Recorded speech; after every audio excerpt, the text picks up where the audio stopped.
Buenos días a todos. Buenos días. Es un placer estar con ustedes nuevamente en este hermoso día aquí en Nueva Zelanda. Así que voy a hablar esta mañana sobre algo que está afectando a sus hijos, les guste o no. Y es importante que entendamos de dónde vienen estas cosas para que podamos responder de una manera bíblica. Esto es un sermón sobre los últimos tiempos. Quizás lo sea, supongo.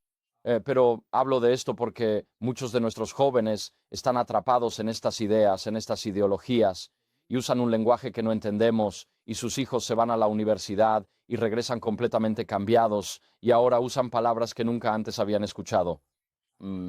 Y piensas, ¿qué le pasó a mi nieto? ¿Qué le pasó a mi hijo cuando fue a la universidad? ¿Qué les están enseñando allí? Y por eso quiero hablar de estas cosas hoy, porque necesitamos ser capaces de guiar a nuestros hijos de regreso al Evangelio cuando escuchan estas ideologías sin Dios que existen allá afuera.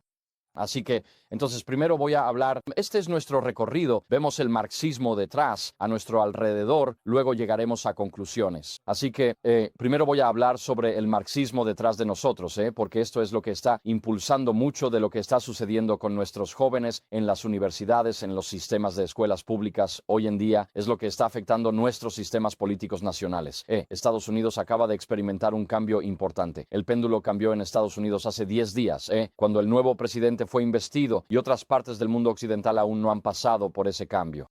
Nuestros hijos están siendo adoctrinados en ciertas ideologías, así que vamos a comenzar analizando la base de todo esto. Esta es la vida de un cierto caballero llamado Karl Marx. Él nació en 1818 en Alemania, en la ciudad de Treveris. En ese momento era una de las ciudades más católicas de Alemania. Étnicamente provenía de una familia judía y su padre era un judío devoto con varios rabinos en la familia extendida. Sin embargo, el padre de Karl Marx se convirtió al luteranismo alrededor de 1820 porque prefería el concepto luterano de una fe viva por encima de las tradiciones que le enseñaban los clérigos católicos. El propio Karl Marx adoptó la fe luterana hasta que fue a la universidad, donde se convirtió en un ateo convencido. Y durante esos años, de 1837 a 1841, este caballero aquí llamado Karl Marx, él se convirtió en el Marx que conocemos en la historia, y esto condujo a la publicación del Manifiesto Comunista en 1848. También se basó en lo que llamamos la dialéctica hegeliana. Es decir, si el gobierno tiene una agenda centralizar el poder, hay una tesis, una amenaza terrorista fabricada, una antítesis, un estado policial represivo para reprimir el terrorismo, y la síntesis es eliminar libertades y centralizar el poder, pasando de muchos a pocos en un gobierno centralizado. Marx escribió en 1844, la cita está en pantalla: el comunismo es el enigma de la historia resuelto, ya que sabe que es la solución. Así que lo que hizo Marx y lo que hizo Adolf Hitler y otros ideólogos a lo largo de la historia es que toman una idea y luego reinterpretan toda la historia para que parezca que la historia conduce inevitablemente al moderno estado autoritario y represivo. Y Karl Marx hizo eso, Joseph Stalin hizo eso y Adolf Hitler hizo eso. Así que cuando tienes estas ideologías y la idea fluye a través de la historia y le dicen a su población actual que el actual estado autoritario y represivo es el resultado natural de esta ley de la humanidad que se ha estado desarrollando durante miles de años. Y así, Marx argumentó que el comunismo es el resultado inevitable de las ideas del socialismo y en particular de lo que ellos llamaban materialismo dialéctico. Ahora, mi esposa creció en la Unión Soviética y tenía que tomar clases sobre lo que ellos llamaban DMAT. Eso es materialismo dialéctico y lo llamaban DMAT para abreviar. Ese era el término coloquial en las escuelas soviéticas. Y la idea era que las sociedades evolucionarían del feudalismo al capitalismo, al socialismo y finalmente al comunismo. Así que cuando hoy en día la gente dice que alguien es progresista en términos políticos, tienes que preguntarte ¿hacia qué estamos progresando? Esa es una pregunta importante. Y un progresista es alguien que está moviendo a la sociedad del capitalismo, pasando por el socialismo, hacia un estado de partido único, conocido como comunismo. Y eso es lo que significa la política progresista. Así que el manifiesto que Karl Marx escribió en 1848 era un plan de 10 puntos. Y estos son los 10 puntos. Primero, él propuso la abolición de la propiedad de la tierra y la redirección de la renta de los propietarios privados hacia fines públicos. Gobierno será dueño de toda la propiedad. Impuesto sobre la renta era alto. Cuanto más ganas, mayor la tasa de impuestos. En Gran Bretaña, años 60 y 70, hubo versión extrema. Si ganabas más de 1 millón de libras al año, la tasa era 100%. Y lo que eso significa es que nadie tiene ningún incentivo para aumentar sus ingresos, porque si los aumentan, el Estado simplemente se queda con una parte cada vez mayor. O dicho de otra manera, cuanto más trabajas, obtienes rendimientos marginales decrecientes, no vale la pena trabajar más allá de cierto nivel en la sociedad. El tercer punto clave del manifiesto comunista era la abolición de todos los derechos de herencia. Es decir, cuando mueres, todo pasa al Estado. Y de esa manera el Estado absorbe todo lo que aún no está bajo su control total. El cuarto punto del manifiesto comunista era confiscar propiedades de emigrantes y rebeldes. Emigrantes que dejaban el Estado comunista buscando libertad afuera debían ver sus propiedades confiscadas. Los rebeldes eran quienes se oponían al Partido Comunista. Sus propiedades debían ser confiscadas. En quinto lugar, la centralización del crédito en manos del Estado por un banco nacional. Es decir, el gobierno controla quién recibe crédito y por implicación quién no. Y si tienes una papka, papka es una palabra rusa. Significa que es tu carpeta personal con la KGB. Se conocía como una papka. Es como una carpeta marrón. Y si tu papka tenía ciertas marcas, no recibías vivienda del Estado, no tenías acceso al crédito, tus hijos no podían ir a la universidad, etcétera, etcétera. Así que eras una persona marcada y una familia marcada. Y por eso, esas papkas, la gente tenía miedo de que les pusieran una marca en uno de esos archivos, esos expedientes que tenía la KGB, como solían llamarla. Hace muchos años había un hombre en una república soviética y él estaba escribiendo cartas venenosas sobre mí al general de la KGB. Yo sabía lo que pasaba y este hombre, su aldea, no había recibido alimentos asignados. Estaba molesto conmigo, así que escribía cartas venenosas, anónimas. Averigüé de dónde venían. Un día subí a las montañas con mi chofer y encontré a este campesino que había firmado esa carta. Le dije, ¿usted escribió esta carta? Él, no. ¿Firmó esta carta? Sí. Viene conmigo. ¿A dónde vamos? Le dije, ya verás. Lo puse en la parte trasera del coche y fuimos a la capital, a las oficinas de la KGB. Este hombre estaba aterrorizado. Dije, entrarás y dirás que mientes sobre... No entro a la KGB. No. Me pueden ejecutar o encarcelar. Vamos a entrar. Así que, de alguna manera, lo acompañé de forma enérgica al edificio y pedí ver al general de la KGB y me senté frente al general de la KGB y este pobre hombre estaba prácticamente fuera de sí del terror. Y le dije al general, este es el hombre que está escribiendo cartas venenosas sobre mí. Y el general de la KGB dijo, ajá, le dije, si no se ocupa de esto, suspenderá la ayuda a este país. ¿Tenía yo autoridad para decir eso? Absolutamente no. Pero en ese momento el hombre que estaba frente a mí prácticamente se desmoronó y el general de la KGB dijo, está bien, nos encargaremos de ello. Y, así que no recibí más cartas envenenadas, pero ese tipo recibió una paliza por parte de la policía ese día. Y bueno, el punto de todo esto es que cuando el gobierno controla todo, ese hombre estaba aterrorizado de que su familia recibiera una mancha negra en su papka y que su familia fuera excluida de la vivienda social, de la atención médica y de la educación en el futuro. Yo resolví mi propio problema, pero ese tipo nunca volvió a hacer algo así. El sexto punto del manifiesto comunista es centralizar comunicaciones y transporte. Todo está controlado. En Nueva Zelanda tienes un solo pasaporte. Es para viajes internacionales. En la Unión Soviética tienes dos pasaportes, uno internacional y otro interno. La mayoría nunca recibía el internacional. No se podía confiar en que viajaran al extranjero sin quedarse allá, pero tenías un pasaporte interno, lo que significaba que si querías ir de Wellington a Auckland, necesitabas permiso de la policía para hacer ese viaje y un sello en tu pasaporte. En muchos casos, porque tienen rayones, el país está dividido en rayones, y dentro de cada rayón tienes un microrrayón como un pueblo local. Si querías ir de un microrrayón al siguiente, tenías que obtener un sello de aprobación de la policía. Todo estaba tan estrictamente controlado. Cuando Marx dijo que comunicación y transporte debían ser controlados por el gobierno, eso quería. Luego, expandir fábricas estatales, que el gobierno posea todos los medios de producción. El tercero, trabajo igualitario. Todos deben trabajar sin importar capacidad, de cada cual según su capacidad, a cada cual según su necesidad. Uno de los lemas que tenían.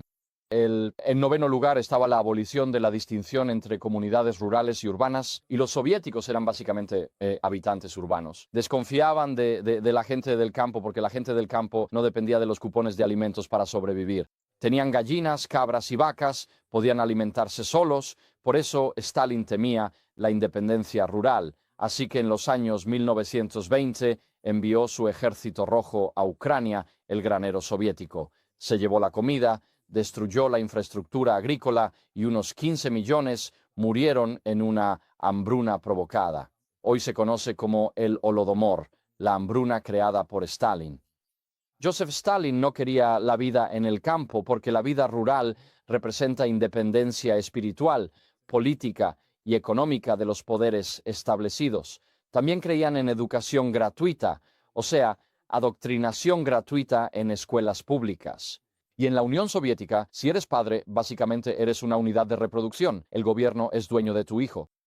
Cuando vas a dar a luz a un hijo, el gobierno determina cómo se cría tu hijo, determina la educación, determina el trabajo que tendrá, determina en qué rama del ejército servirá y dónde puede vivir. Así que eres una unidad de reproducción como esposo y esposa, pero no tienes derecho a ser padres para tus hijos. Y este programa de Karl Marx infringe los 10 mandamientos, como el derecho a poseer propiedad, que está protegido en el 6º mandamiento: no robarás. ¿Y cómo se iba a implementar este programa? Era un programa de hambrunas artificiales, asesinatos en masa, limpieza étnica y deportación de poblaciones. ¿Cómo iba a pasar esto? Bueno, Karl Marx escribió en 1849, esto es lo que dijo: no tenemos compasión y no pedimos compasión de ustedes. Cuando llegue nuestro momento, no pondremos excusas por el terror. Así que Karl Marx explícitamente sanciona el terror de Estado para imponer la nueva ideología comunista, y en 1849 escribió y habló sobre la danza de la muerte. Y esa danza de la muerte todavía existe hoy en día en el planeta Tierra.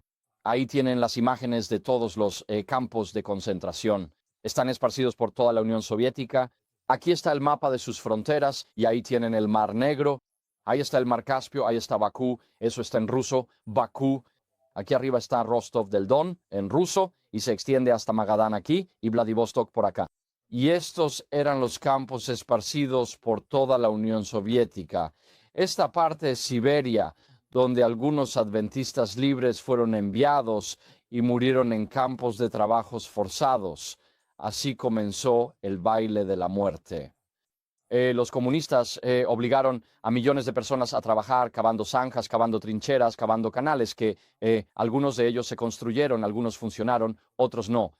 Aquí tienes los campos de exterminio de Camboya con Pol Pot.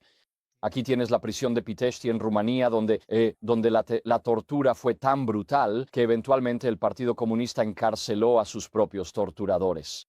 Estaban horrorizados de lo brutales y salvajes que se habían vuelto sus propios torturadores. Luego, en el centro de Moscú, justo al lado de la Plaza Roja, tienes la Lubyanka. Ese era el cuartel general de la NKVD, que luego se convirtió en la KGB o la KGB, como los rusos la llaman hasta el día de hoy. Luego tienes la casa de ejecuciones, la cabaña de Fidel y el Che Guevara en La Habana.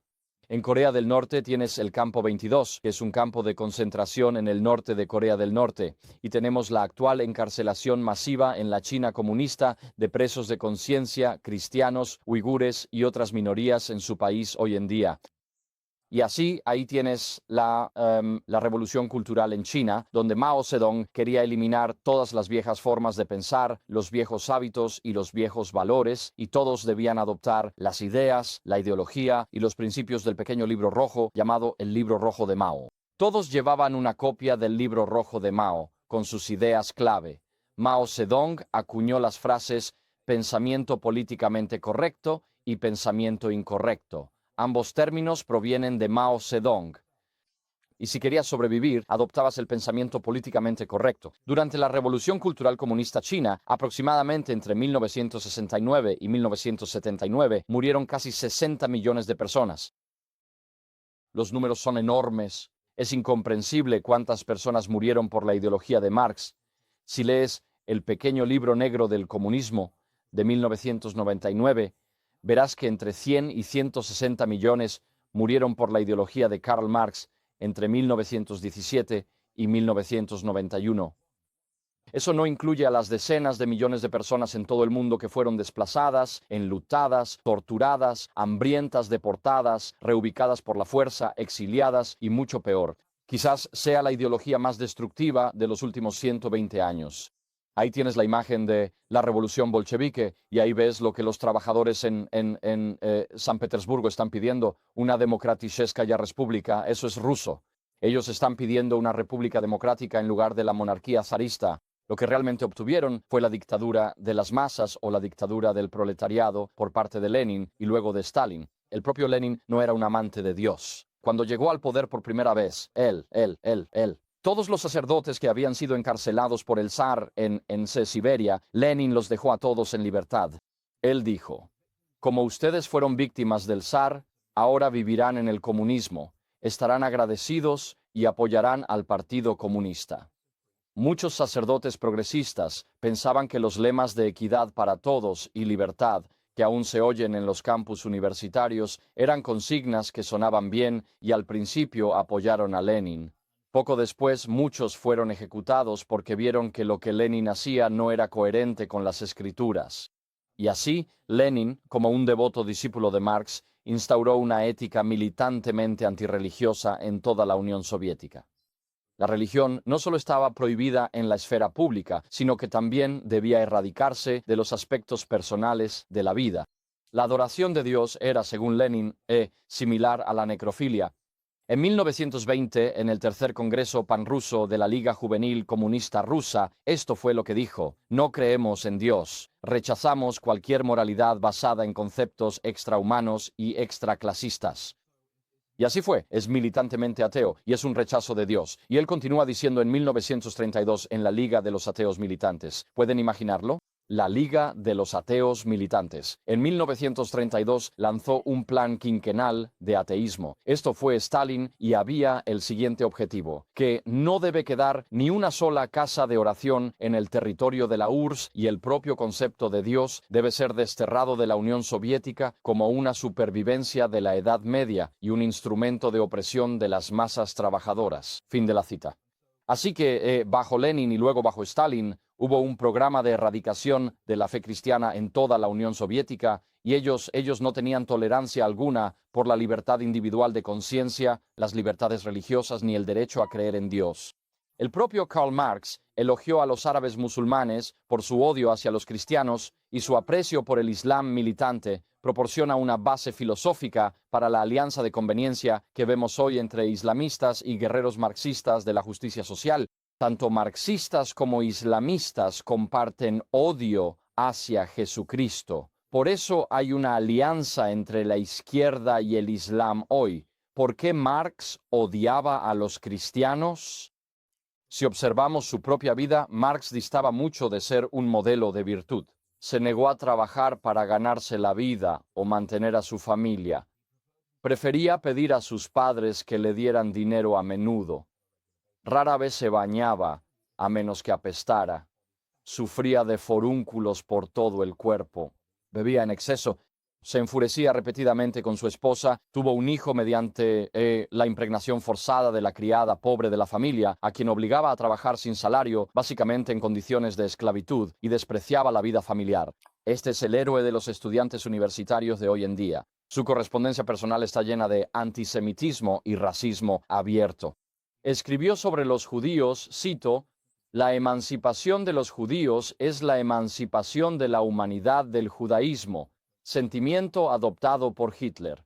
Su yerno cubano afroamericano, Marx, lo denigraba. Decía que tenía sangre negra y lo llamaba el gorila. En otros escritos usaba insultos raciales, incluso para su familia.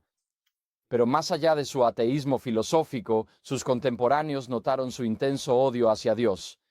Su padre dijo esto sobre Karl Marx: está gobernado por un demonio. Su hijo lo llamaba mi querido diablo. Engels, compañero marxista-leninista y revolucionario en los primeros años de 1850, se refería a Karl Marx como un monstruo de 10.000 demonios, y su esposa simplemente lo llamaba un malvado bribón.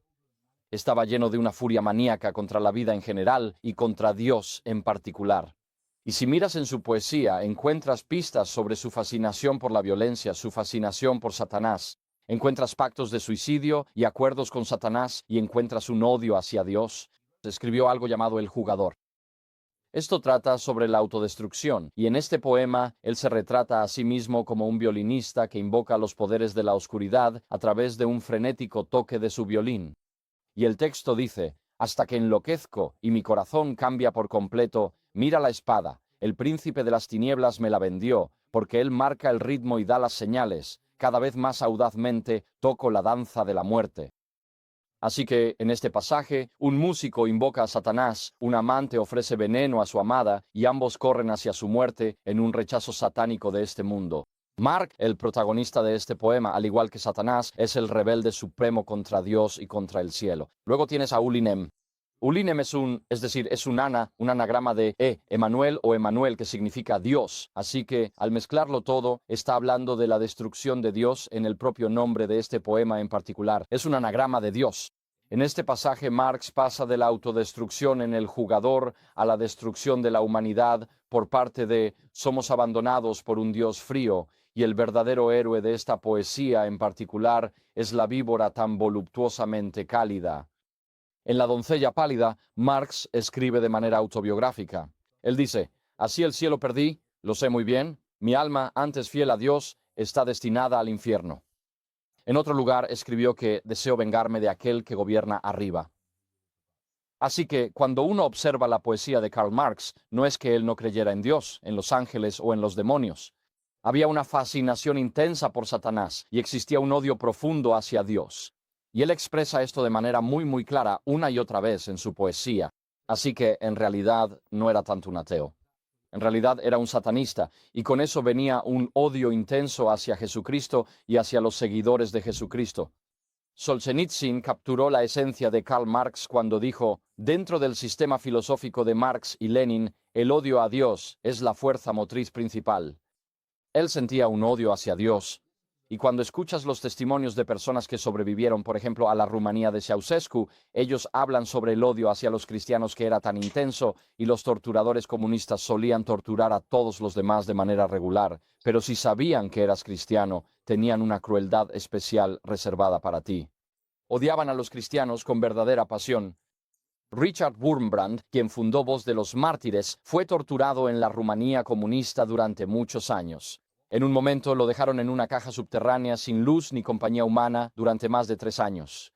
No vio nada durante 3 años, solo una caja subterránea. Y su esposa estuvo encarcelada en otra prisión al mismo tiempo, pero ella no pasó por la misma tortura. Él concluyó en su libro Marx y Satanás que Marx no era simplemente un ateo, sino que se sumergió en las profundidades del satanismo, que Marx no solo rechazó a Dios, sino que fue fiel a Lucifer. Así que este era Karl Marx. No era tanto un ateo filosófico, sino más bien un amante de Satanás y un enemigo de Dios. Y este es el tipo que nos da la ideología que impulsa muchos de nuestros campus universitarios en Occidente, que afecta si tienes nietos o hijos que van a la universidad, absorben la filosofía de este hombre, porque esto se ha extendido por todo Occidente. Así, el marxismo nos rodea. El marxismo se combinó con el posmodernismo en las décadas de 1940, 1950 y 1960. Los filósofos existencialistas nos dieron una nueva visión del mundo después de la Segunda Guerra Mundial.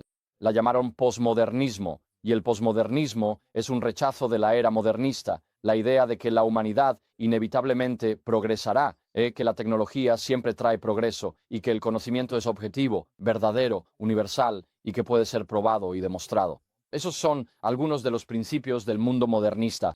Pero después de la Segunda Guerra Mundial, los filósofos se sintieron profundamente desanimados porque vieron que la democracia nos dio a Adolf Hitler, el marxismo nos dio a Joseph Stalin y la ciencia nos dio la bomba atómica. Así que todas estas ideas de progreso humano, como el capitalismo, el marxismo o el socialismo o la democracia o la ciencia, en realidad han llevado a un sufrimiento humano increíble.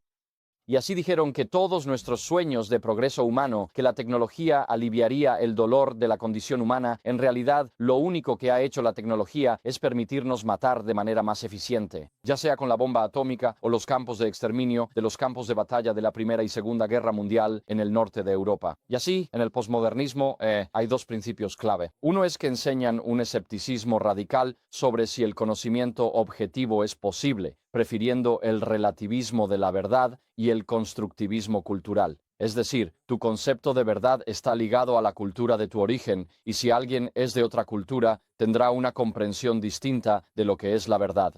También creen que las sociedades son organizadas por los poderosos en grupos de identidad y que las jerarquías solo sirven a los intereses de las élites, quienes definen el conocimiento aceptable.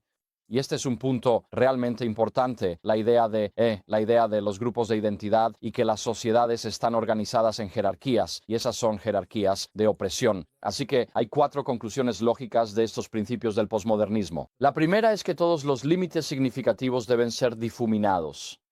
¿Por qué? Porque si yo digo que esto es una taza y esta cosa aquí quiere ser una taza, hay un límite alrededor de esta taza.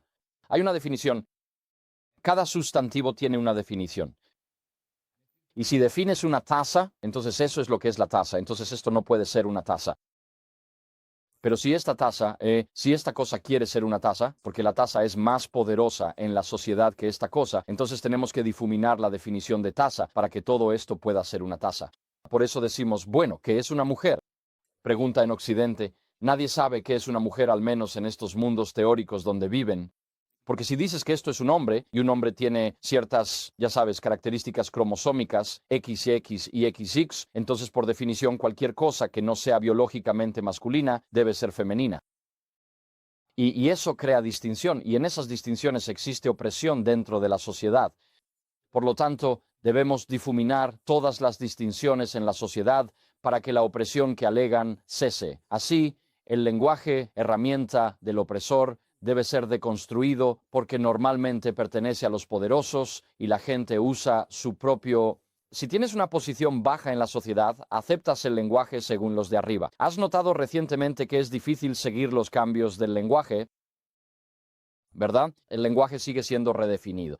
Por ejemplo, en Estados Unidos, alguien que originalmente es de África podría haber sido llamado negro, luego tal vez de color, después afroamericano. Ahora se les llama BIPOC, personas negras e indígenas de color. Es difícil mantenerse al día con el lenguaje. No es que quieras ofender, pero no sabes hacia dónde va. Y como cambia constantemente por quienes impulsan esta ideología, siempre estás en desequilibrio. Eso tiene una influencia desestabilizadora en las relaciones sociales. La idea de que todas las culturas son iguales es más importante que el individuo y es reemplazada por la identidad de grupo. Esto es absolutamente fundamental porque ya no se te juzga por el contenido de tu carácter, sino que ahora se te juzga por el color de tu piel.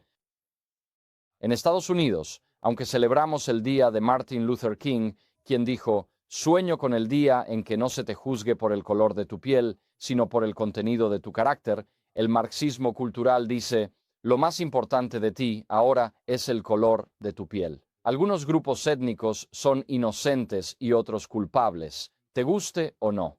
Según tu grupo étnico, eres automáticamente opresor u oprimido. Así hemos invertido lo que Martin Luther King dijo a través de la teoría crítica marxista cultural en la sociedad occidental.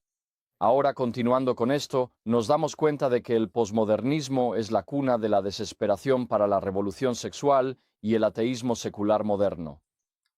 El punto sobre esto es que en la cosmovisión bíblica todo tiene un propósito, que las relaciones conyugales entre esposo y esposa tienen 2 propósitos, la procreación de los hijos y el fortalecimiento de la relación familiar de amor. En el mundo posmoderno nada tiene propósito, por lo tanto, la parte más importante de tu ser es el acto sexual en sí mismo y por lo tanto, tu orientación sexual, como la llaman, es la parte más importante de tu ser. Y se vuelve casi deificado, se convierte en Dios en tu propio mundo, porque esa es la parte emocional. Pero la tragedia es que quienes buscan sentido en las calles de Nueva Zelanda, en los desfiles del orgullo y en Nueva York, buscan sentido y propósito por su orientación sexual, en una filosofía que niega el sentido. Estos son los 10 mejores mariscales de campo de todos los tiempos. Estos son los 10 mejores medios de melee de rugby de todos los tiempos. Estas son las 10 mejores películas de todos los tiempos. Creamos significado en nuestra sociedad porque no podemos física ni emocionalmente lidiar con vivir donde nada tiene sentido, así que hacemos listas artificiales para encontrar significado en ellas. ¿Dónde estoy yo en esta jerarquía de la falta de sentido? Así que en nuestro mundo occidental ahora nada importa, nada tiene significado, nada tiene propósito. Eso significa que yo no importo y tú no importas. Y entonces lo que sucedió en los años 60 fue que la lucha de clases de Marx entre la burguesía, que son los dueños de las fábricas, y el proletariado, los trabajadores, esa es una lucha de clases económica. Eso fue reinterpretado como una lucha entre opresores y oprimidos, y esa dinámica de opresores y oprimidos funciona en múltiples dimensiones. En los estudios postcoloniales, los colonizadores y los colonizados. En los estudios feministas, entre hombres y mujeres, se llama misoginia. En los estudios LGBTQ, heterosexuales y los demás. A eso se le llama homofobia y existe entre blancos y no blancos. A eso se le llama racismo. Y así la teoría crítica aplica la ideología marxista y el posmodernismo, por lo que terminas con lo que se llama una jerarquía de opresión. Y esa es actualmente la jerarquía de opresión que ves en la pantalla ahí. En la cima están hombres blancos, cisgénero, heterosexuales. Ellos oprimen a todos los demás. Son los más malvados. Luego, mujeres blancas, cisgénero, heterosexuales. Sufren misoginia de los hombres, son víctimas, pero también oprimen a los de abajo. Luego, debajo de ellas, los hombres blancos, cisgénero, homosexuales o bisexuales sufren homofobia de los de arriba, luego ellas experimentan homofobia y así sigue, bajando por toda la lista. A medida que bajas en la lista, estas personas oprimen a todos los que están aquí. Estas personas aquí son víctimas de estas personas, pero oprimen a todos los que están más abajo. Y si eres una niña en la escuela, aquí arriba, eres una chica blanca heterosexual, eres culpable de toda la opresión de estos grupos de aquí abajo a lo largo de toda la historia. Esa es una carga existencial terrible de culpa para poner sobre las niñas. Por eso las chicas jóvenes no pueden convertirse en hombres, no van a volverse negras o morenas si son blancas, así que saltan hasta aquí. Se vuelven transgénero porque así se liberan de toda la culpa ideológica de oprimir a todos estos grupos de aquí arriba. Y por eso, esta es una de las principales razones por las que las chicas jóvenes cambian al transgenerismo.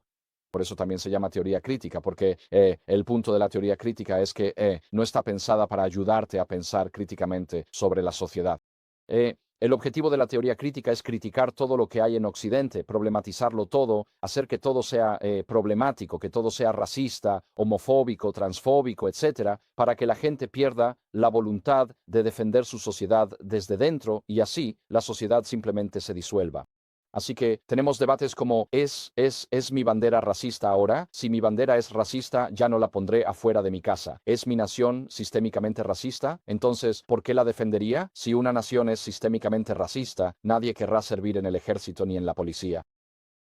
Y así, al hacer estas acusaciones contra las sociedades judeocristianas, la gente ya no se siente capaz socialmente de defender lo que somos y quiénes somos.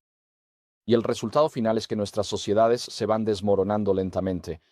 La idea es que podamos resurgir como un superestado marxista. Este es el objetivo principal de la teoría crítica. Así que la teoría crítica es un marco filosófico marxista y deconstruccionista que entiende todas las relaciones humanas a través del prisma del poder, dividiendo el mundo entre oprimidos y opresores. Cuando hablan de la epistemología del punto de vista, la idea es que los opresores ven el mundo desde su propia perspectiva. Volvamos aquí.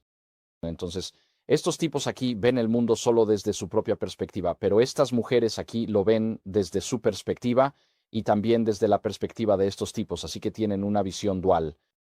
Cuando llegas aquí, por ejemplo, a los hombres transgénero negros y morenos, ellos ven el mundo desde la perspectiva de todos los demás, por lo tanto tienen la mayor comprensión y por eso deberían tener el papel dominante en la toma de decisiones en la sociedad. Por eso se eleva a estos grupos a roles de toma de decisiones, porque son quienes tienen mayor comprensión.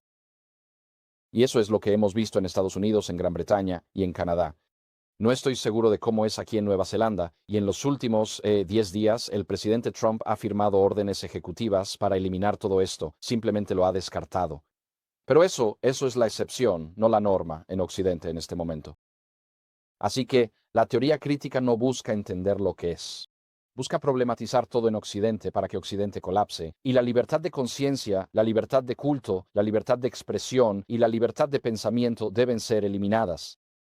El posmodernismo dio lugar a varias teorías críticas. Teoría poscolonial, teoría crítica de la raza, estudios sobre discapacidad, estudios sobre la gordura, estudios LGBTQ, teoría queer y teoría crítica de género. Esto se enseña en algunas escuelas adventistas. Si vas a cierta universidad en Estados Unidos, no voy a mencionar el nombre, en sus clases generales te enseñan sobre la teoría feminista moderna de género. Así que elijan cuidadosamente a dónde envían a sus jóvenes. Revisen los planes de estudio, hablen con los profesores, visítenlos y pregúntenles cuál es su postura sobre estos temas. De lo contrario, su hijo regresa a casa radicalizado, adoctrinado y odiándolos por ser opresores. Por eso, deben pensar muy bien a dónde envían a sus hijos, porque algunas de estas ideas incluso, sí, han llegado a las universidades adventistas. Este hombre aquí, Ibram X. Kendi, ese no es su verdadero nombre. Lo cambió porque nadie le tenía un nombre común, así que lo cambió a Ibram X. Kendi, porque es más comercializable, escribió un libro llamado Cómo ser un antirracista en 2020. Para él, el antirracismo es apoyar políticas que igualen las disparidades raciales entre todos los grupos étnicos, mientras que el racismo es cualquier política o idea que cause desigualdad racial. ¿Eres racista o eres antirracista? Simplemente no ser racista significa que aún eres racista. Ahora, en sus escritos, que son muy influyentes, si eres homofóbico, es decir, si no aceptas completamente la cultura y el estilo de vida LGBTQ, eres por definición un racista. Si eres transfóbico, es decir, si niegas la ideología trans de alguna manera, sigues siendo racista. Para Kendi, apoyar o creer en el capitalismo y el capital privado es ser racista. Él cita, amar el racismo es terminar amando el capitalismo. Fin de la cita.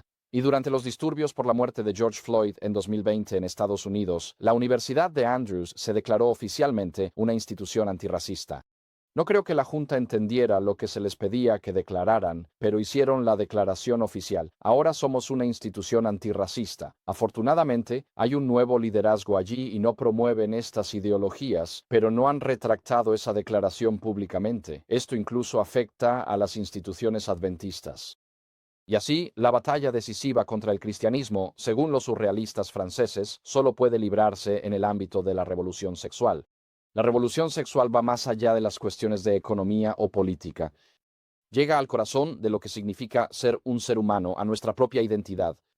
Y así como Marx llamó a los trabajadores a unirse a la lucha contra la opresión de la burguesía, ahora la revolución sexual del marxismo cultural nos llama a rebelarnos y rechazar cualquier represión sexual por parte de sus opresores. Ahora, los opresores son quienes defienden la moralidad bíblica. La revolución sexual sostiene que cualquier restricción a la expresión sexual es represiva y dañina, por lo que todo freno moral debe ser rechazado. Esa es la ideología que se enseña en escuelas públicas en Occidente.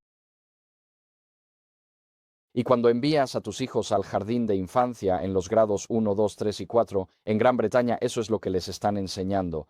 ¿Y sabes qué grupo se opone a esto? No son los cristianos, son los musulmanes.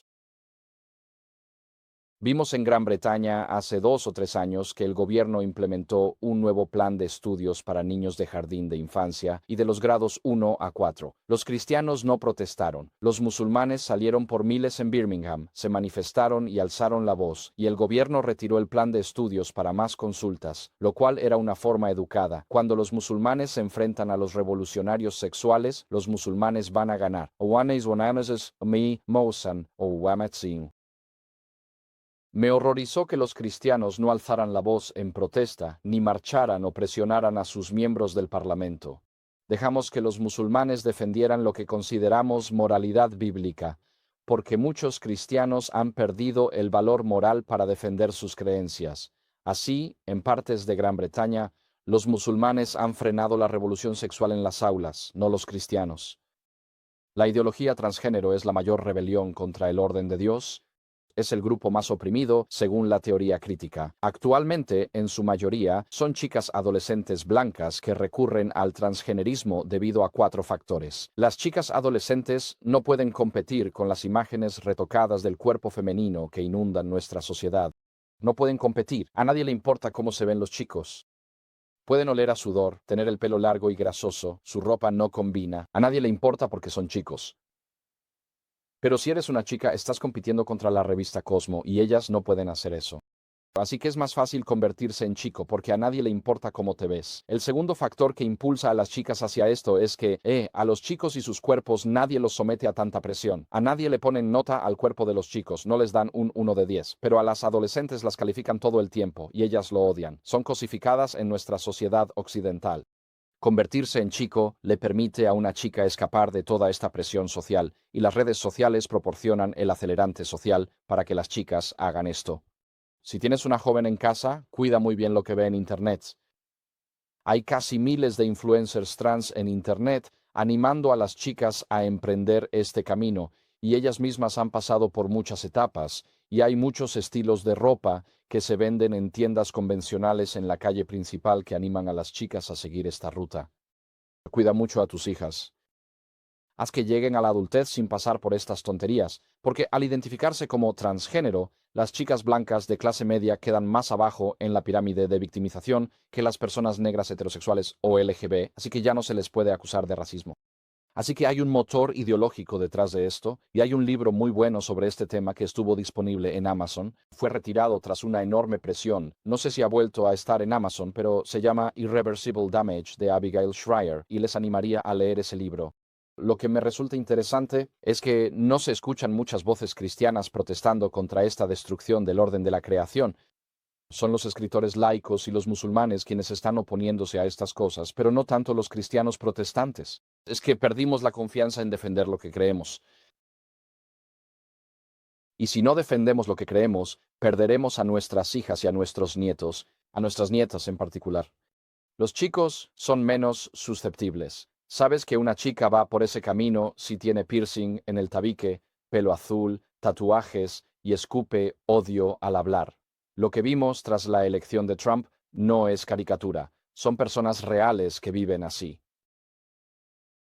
Esa era la hija de alguien antes de que la ideología se metiera en su cabeza. A lo largo de los siglos, Satanás siempre ha atacado a la Iglesia de Cristo. Siempre ha habido un remanente fiel en cada generación y debemos preguntarnos, ¿cómo respondemos a estas cosas que suceden a nuestro alrededor? Bueno, hay una posible respuesta que podríamos tener y esa es la huida. Mateo 5:15. Jesús dice esto: Nadie enciende una lámpara y la pone debajo de un cajón, sino sobre el candelero y alumbra a todos los que están en la casa. Así alumbre vuestra luz delante de los hombres, para que vean vuestras buenas obras y glorifiquen a vuestro Padre que está en los cielos. Pero el punto de esto es que muchos cristianos están escondiendo la lámpara. No quieren que el mundo sepa en qué creemos. Nos da vergüenza predicar y decir en público lo que creemos. Tememos decir cosas en redes sociales por miedo a ser cancelados o perder el trabajo, sobre todo si trabajas en el sector público. Así, muchos cristianos en realidad esconden su lámpara bajo un cajón. A veces, los cristianos se mudan para huir de la persecución, pero la motivación básica es el miedo, esperando que el mal no note que el reino de Dios está o estaba presente. Es esencialmente esconder nuestra lámpara bajo un cajón. Es una respuesta que podrías dar ante este tipo de situaciones, pero no necesariamente es la mejor respuesta, así que la segunda posible respuesta es luchar. Resistencia. Jesús habló de la resistencia contra los ataques al cuerpo de Cristo durante su juicio ante Pilato. Él dice: Mi reino no es de este mundo. Si mi reino fuera de este mundo, mis seguidores estarían luchando para evitar que yo fuera entregado a los judíos, pero como es, mi reino no es de aquí. La resistencia es oponerse activamente a las autoridades, pero en la resistencia activa corremos el riesgo de destruir el mensaje del Evangelio. Si los cristianos ven a los comunistas como enemigos, buscan destruirlos en vez de amarlos, perdonarlos y ganarlos para Cristo. En las décadas de 1980 y 1990, durante los combates en la frontera entre Myanmar y Tailandia, había grupos tribales allí, como los Karen, los Hmong y otros, y uno de los generales más famosos de esa zona era adventista del séptimo día y luchó durante años contra el régimen de Myanmar con su milicia.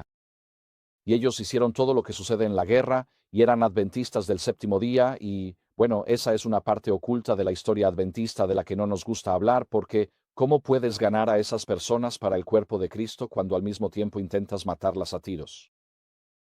Eso plantea una especie de dilema práctico, ¿no es así? Así que pelear es problemático. Cuando te involucras físicamente en una pelea porque odias a tu enemigo en lugar de amarlo. Otra respuesta posible es la acomodación. Esto es lo que está ocurriendo en todo Occidente con el adventismo y los protestantes en general. Jesús dijo esto, él habla a los fariseos que lo acusan de expulsar demonios por el poder de Beelzebú. Jesús dice, sabía lo que ellos estaban pensando y les dijo, todo reino dividido contra sí mismo queda asolado, y ninguna ciudad o casa dividida contra sí misma permanecerá. Existe la tentación a nuestro alrededor de acomodarnos, de comprometernos, de permitir que la cultura, en lugar de las escrituras, defina la moralidad y lo que representa el cuerpo de Cristo. Esto es lo que muchos cristianos occidentales hacen al leer que la homosexualidad, el lesbianismo, el transgenerismo, la ideología queer, el alcohol y la evolución estuvieron ocultos por 2000 años, pero que son las verdaderas enseñanzas de las Escrituras. La acomodación destruye a la Iglesia al comprometer su testimonio y el Evangelio ante ideologías caídas. Una respuesta positiva es la teología de la cruz. En Marcos 8:34, Jesús dice esto: llamó a la multitud junto con sus discípulos y les dijo, si alguno quiere ser mi seguidor, que se niegue a sí mismo, tome su cruz y me siga, porque el que quiera salvar su vida, la perderá, pero el que pierda su vida por causa de mí y del Evangelio, la salvará. Es nuestra disposición a aceptar la pérdida lo que da credibilidad a nuestro testimonio cuando enfrentamos persecución. Si no estamos dispuestos a enfrentar la pérdida por lo que creemos, no defenderemos nada. Es porque valoramos más nuestras cuentas bancarias, carreras, licencias profesionales y estatus social que la verdad del Evangelio, que el cristianismo, en general, ha cedido ante estas ideologías que arrasan en Occidente. Y así Jesús habla sobre la teología de la cruz. Esto significa vivir de acuerdo con las enseñanzas de Jesús sin importar el costo en nuestra sociedad. Vivimos la vida cristiana en respuesta al llamado de Jesús, no como un acto de oposición a gobiernos sin Dios. Como sabemos por la historia de la salvación, la disposición de los cristianos fieles a amar a sus enemigos en la persecución es lo que hace avanzar la causa de Cristo. A. Foley escribió el libro La voz de los mártires en 2017, donde se discute lo sucedido en Corea del Norte con los mártires, y hay libros de Foley en Amazon sobre la voz de los mártires y la persecución. Y Foley llegó a esta conclusión. Él dice, siempre es la disposición de la Iglesia a sufrir sin represalias, mientras continúa amando a sus enemigos y vive la plenitud de la vida cristiana, lo que hace avanzar la causa de Cristo. No es huir, no es pelear, no es acomodarse, sino ser discípulos fieles de Jesús, eligiendo amar a nuestros enemigos a pesar de lo que puedan decirnos, y estando dispuestos a aceptar la pérdida si es necesario para la causa de Cristo. Y si no estamos dispuestos a aceptar la pérdida por la causa de Cristo, entonces ya hemos sido comprados y vendidos, y caeremos ante cualquier ideología que se nos presente. Así que, como los hijos fieles de Dios en la época de Elías, cuando los profetas se escondían en cuevas, o en la era apostólica, cuando los apóstoles se movían de ciudad en ciudad para mantenerse un paso adelante de la persecución, o como los evangelistas en la China comunista de Mao que iban de aldea en aldea para evitar a la policía secreta, o como los adventistas rusos que soportaron sufrimiento bajo la misma ideología que ahora impacta a todas las universidades en Occidente, necesitamos considerar dónde estamos como individuos, familias y congregaciones. Cristo está siendo rechazado a través de esta toma ideológica de Occidente. Está afectando a todos los campus universitarios en Occidente. Está afectando a nuestros medios de comunicación, está afectando las políticas gubernamentales, está afectando las redes sociales. No puedes evitarlo. Te levantas por la mañana y en cuestión de minutos ya estás recibiendo algún aspecto de esta ideología que se está extendiendo por todo nuestro Occidente. Y antes de que Jesús regrese, adventistas de la asamblea, necesitamos reconocer el hecho de que mientras que hoy en día nosotros, nuestra estructura eclesiástica, nosotros bancarizamos, enviamos dinero por todo el mundo, obtenemos acceso a visas globales, invertimos en fondos de jubilación globales, tenemos cuentas de ahorro globales, ahora estamos ligados a los sistemas financieros mundiales. Y si no estuviéramos dentro de los sistemas financieros del mundo, toda la estructura mundial adventista se detendría en 30 días, porque dependemos de esas transferencias en tránsito cada mes para mantener el sistema funcionando. Antes de que Jesús venga, todo esto desaparecerá, ya sea porque se comprometa desde dentro, por la complacencia de nuestros líderes e instituciones, o cuando se imponga la marca de la bestia y seamos cerrados por no aceptarla. ¿Cuál es el camino a seguir? Hoy adoramos juntos en nuestras congregaciones locales como miembros de nuestras asociaciones locales. Trabajamos juntos, damos testimonio juntos. Utilizamos todas las herramientas a nuestra disposición mientras podamos, como una denominación legal visible y con la libertad de predicar y vivir abiertamente el Evangelio, pero también reconocemos el hecho de que llegará un momento en Nueva Zelanda en que, para predicar el Evangelio y vivirlo abiertamente, no se podrá hacer en un entorno legal. Solo hay una razón para tener una iglesia subterránea y no es por la persecución. Tienes una iglesia subterránea porque quieres enseñar y vivir el Evangelio de manera fiel y completa. Y cuando ya no puedes enseñar el Evangelio de manera fiel y completa debido a compromisos o restricciones legales, entonces es momento de aceptar la necesidad de una iglesia subterránea. Todavía no hemos llegado a ese punto, pero en parte, en algunas partes del mundo, como Canadá, lo mencioné antes, donde a nuestros predicadores se les dice que no hablen sobre temas LGBTQ por temor a delitos de discurso de odio, demandas contra la iglesia, en mi opinión es momento de pasar a la clandestinidad, porque ya no podemos predicar sobre el tema mismo en el que Satanás está atacando a la iglesia. Si esta es la iglesia aquí y Satanás está atacando aquí, no se debería decir a los predicadores que prediquen por otro lado. Si Satanás está atacando aquí, es aquí donde el centinela en la muralla debe estar predicando. Pero a nuestros predicadores se les está diciendo que no prediquen sobre estos temas porque los litigios pondrían en peligro la infraestructura legal y los bienes que tenemos. Eso se llama acomodación y es una acomodación fatal y el precio que estamos pagando será la pérdida de la próxima generación que ya no sabrá distinguir entre el bien y el mal y aceptará las ideologías más recientes. Que Dios nos conceda la gracia de aceptar todo lo que Él permita que llegue a nosotros y la fortaleza para resistir hasta el final. Estas ideologías están ahí afuera. Ellas odian a Jesucristo y odian a los cristianos. Y tarde o temprano eso va a llegar a tu puerta, a tu familia, a tu iglesia o a tu conferencia. Nos corresponde a nosotros ahora, mientras tengamos el tiempo y la libertad para hacerlo, fundamentarnos en las Escrituras, entender los tiempos en los que vivimos, preparar una respuesta bíblica a lo que está sucediendo a nuestro alrededor, porque el próximo cordero que ese león rugiente robe podría ser nuestra propia hija o nieta. Así que no vivas solo para el disfrute. Mantén la guardia en alto, entiende los tiempos en los que vivimos. Sé intencional al enseñarles a tus hijos qué es moral y qué no lo es, según la palabra de Dios. Y al hacerlo, estás ayudando, esperemos que por la gracia de Dios, a inmunizarlos, o podrías decir, vacunarlos, contra este virus del satanismo que está arrebatando a toda una generación en Occidente. Así que defiende a tus familias, defiende a tus hijos, defiende a tus hijas. Los estás defendiendo no solo para este mundo, sino para que puedan entrar al paraíso.